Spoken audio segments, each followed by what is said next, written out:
Mnogi ljudi još uvijek vjeruju da su visoke temperature nešto novo i nisu svjesni opasnosti koju predstavljaju. Ali periodi ovakvih toplotnih talasa povećavaju rizik od toplotnog udara i nesreća. Također, u vrijeme kada tijelo treba da se oporavi, visoke minimalne noćne temperature mogu biti posebno stresne.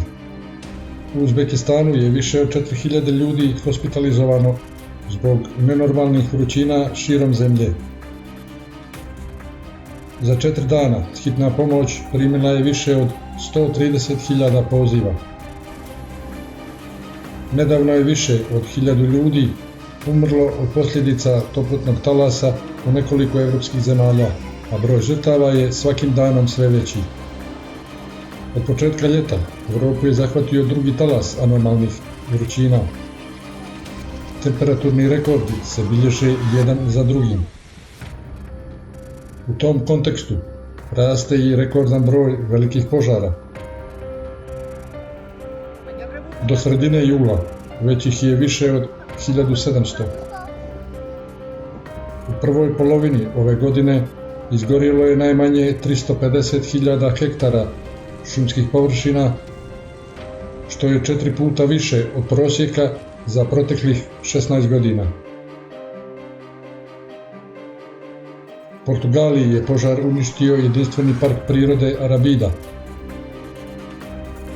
Dana 14. jula meteorološka stanica Pingyang zabilježila je temperaturu od 47 stepeni Celzijusa, što je novi ekstrem za jul na kopnu. Dana 19. jula Velika Britanija je doživjela najtopliji dan u istoriji. Zbog nenormalne vrućine gorjele su šume i kuće, topio se asfalt na ulicama, a željezničke pruge pregrijale. Letovi su otkazani na nekim aerodromima jer su visoke temperature oštetile pistu. Bolnice su bile preplavljene onima koje je pogodila velika vrućina. Sunčala sam se u svojoj bašti, a onda se iznenada približio ogroman crni oblak. Pogledala sam gore, cijela strana Wellingtona je bila u plamenu, a sat kasnije vatra je već bila u našoj kući. U blizini naše kuće zapalila se njiva, izgorjela su nam sva auta. Pa nisam baš obraćao pažnju na to da može imati toliki obim, opseg, razumijete? Ali ono što se dešava je jednostavno ludo kako se sve to dogodilo. U Francuskoj je julska vrućina također dostigla nenormalne nivoje. Od 16. jula oboreno je više od 30 rekorda za najviše temperature ovog mjeseca. Šumski požari bijesne na jugozapadu zemlje. Prošlog ljeta uništili su više od 9.500 hektara šume.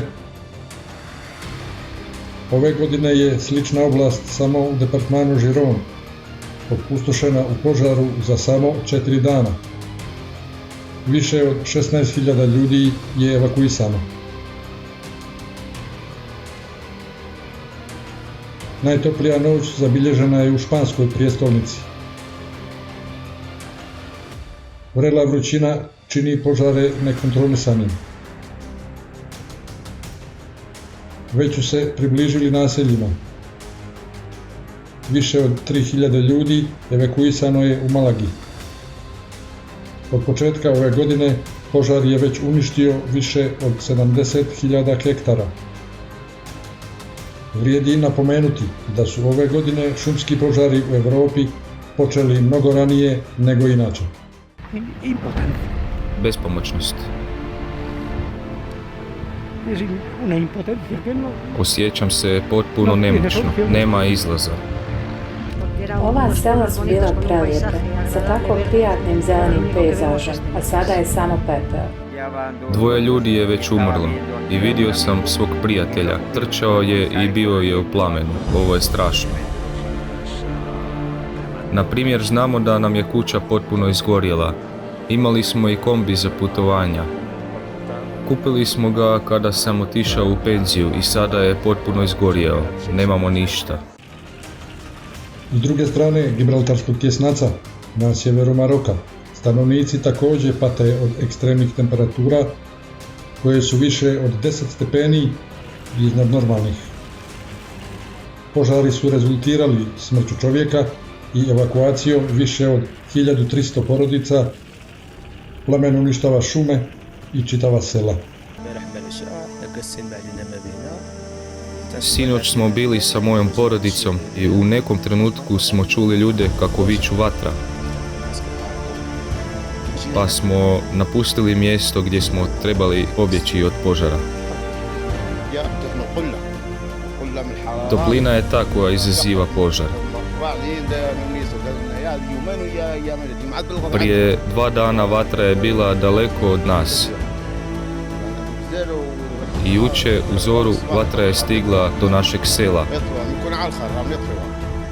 Ali smo sigurni da će ga vatrogasci ugasiti. Bojimo se za svoje domove. Susjedno selo je u potpunosti opkoljeno plamenom. Mještane su evakuisale vatrogasne ekipe, ali smo i dalje sigurni od požara. Pozivamo na intervju očevice klimatskih katastrofa, kao i sve one koji za to direktno znaju. Kontaktirajte nas i ispričajte svoju priču. Da bi cijeli svijet saznao istinu, važno je svačije učešće.